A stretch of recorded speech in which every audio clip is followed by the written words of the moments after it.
Bonjour tout le monde, j'espère que vous allez tous bien, que vous êtes tous en bonne santé. Le thème que nous allons aborder aujourd'hui, c'est le système normatif et le contrôle social.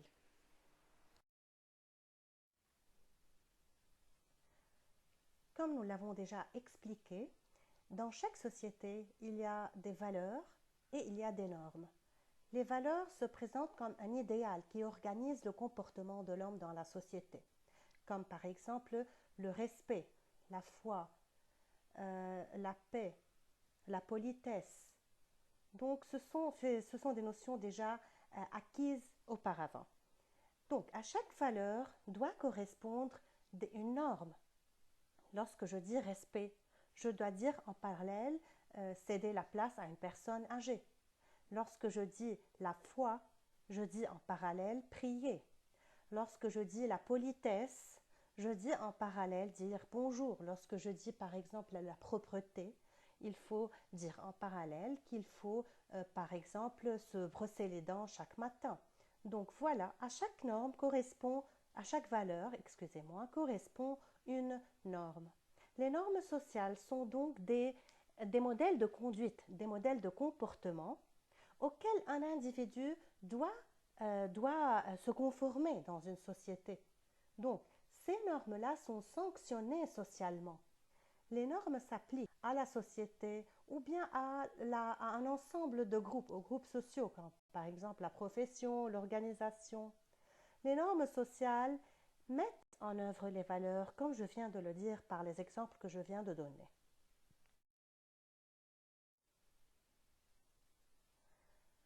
Les formes de conformité aux normes sociales. Lorsque je parle de conformité, je parle de comportement qui est conforme aux normes sociales.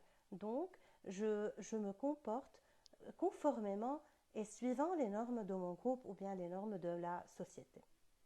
Première forme, c'est la conformité par ressemblance. Et lorsque je parle de conformité par ressemblance, je parle d'une application stricte des règles et cela afin de consolider les liens sociaux. On partage les mêmes modèles sociaux, je partage avec mon groupe les mêmes valeurs et aussi afin de consolider les liens sociaux. Et cela crée chez l'individu un sentiment d'identité. La conformité par convenance se traduit par un accord des modèles avec les valeurs. Là, ça assure une liberté de choix social, ça développe le sentiment d'individualité et c'est en fonction des normes qu'on définit la déviance. Et bien sûr, lorsqu'il y a une conformité par convenance, comme lorsqu'il y a une conformité par convenance, il y a un sentiment d'identité collective. On peut diviser les normes en différents types. Nous avons d'une part les normes écrites et d'une autre part les normes orales. Les normes écrites s'expriment dans des œuvres et ils prennent la forme à laquelle on peut se référer. Par exemple, certaines lois qui sont écrites, les 10 commandements, alors que les normes orales se traduisent en coutumes, c'est-à-dire elles supposent de connaître les règles de conduite, les règles de comportement, comme par exemple lorsqu'on dit bonjour.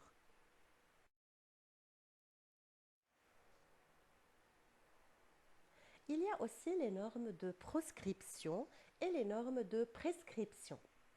Les normes proscriptives indiquent ce qui est interdit, c'est-à-dire c'est le respect de ce qu'il ne faut pas faire. Les normes de prescription ou les normes prescriptives ordonnent ce qu'il faut faire. Je dois alors respecter ce qu'il faut faire.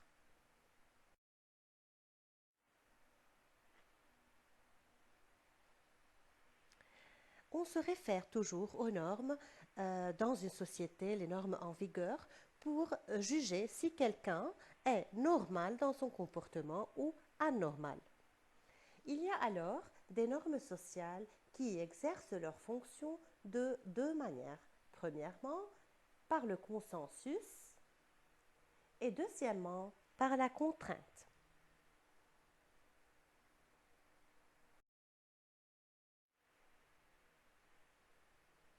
fonction des normes sociales par le consensus se manifeste par l'acceptation des normes, par l'acceptation des normes qui peut être une acceptation soit passive, soit active.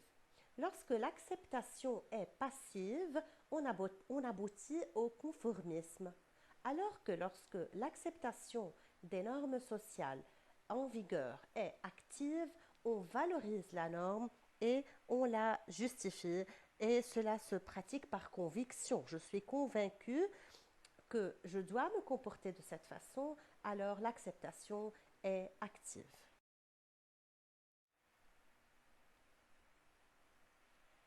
La fonction de contrainte. La fonction de contrainte, c'est lorsque on exerce le contrôle social, lorsque le contrôle social exerce des sanctions. Donc, la manière ici adoptée par la société pour réaliser le contrôle social et par suite pour assurer l'intégration sociale de l'individu dans sa société. Dans ce cas, la contrainte donne lieu à 3 types de conduite. Je peux accepter la norme, tout simplement. Ça va aboutir, bien sûr, au conformisme parce que je vais me comporter en conformité avec les normes en vigueur. Deuxièmement, je peux refuser la norme parce que je ressens qu'elle est une contrainte pour moi. Et l'attitude alors, ici, peut conduire à une forme de révolte. Et cette révolte peut parfois conduire à l'exclusion sociale, à l'exclusion du groupe. Troisièmement, je peux tout simplement ignorer la norme et dans cette situation-là, le membre du groupe agit selon son bon plaisir, à sa guise, que sa conduite soit conforme ou qu'elle ne le soit pas.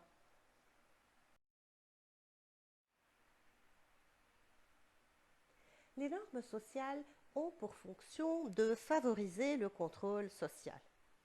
Ce contrôle social est envisagé sous 2 aspects.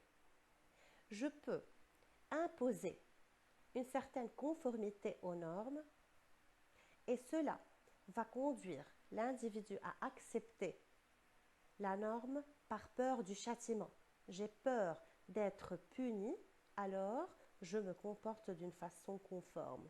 Par exemple, à l'école, j'ai peur d'être puni si je ne porte pas mon costume. Je le porte alors comme il le faut pour ne pas être puni, pour ne pas être sanctionné, par peur du châtiment. Le respect de la norme apparaît comme le chemin le plus sûr pour échapper à la sanction négative. Donc pour échapper à la punition, je respecte la norme. Le contrôle social prend alors un aspect négatif et c'est celui de la contrainte sociale. Deuxièmement, l'engagement des membres par le processus de la socialisation. Là, le contrôle social externe devient interne et il prend la forme d'une obligation morale. Le contrôle social est saisi sous son aspect positif, celui de la régulation. Par la socialisation, par la transmission des normes et des valeurs dès le premier âge, conduit l'individu ou les membres de la société, les membres d'un groupe, à s'engager.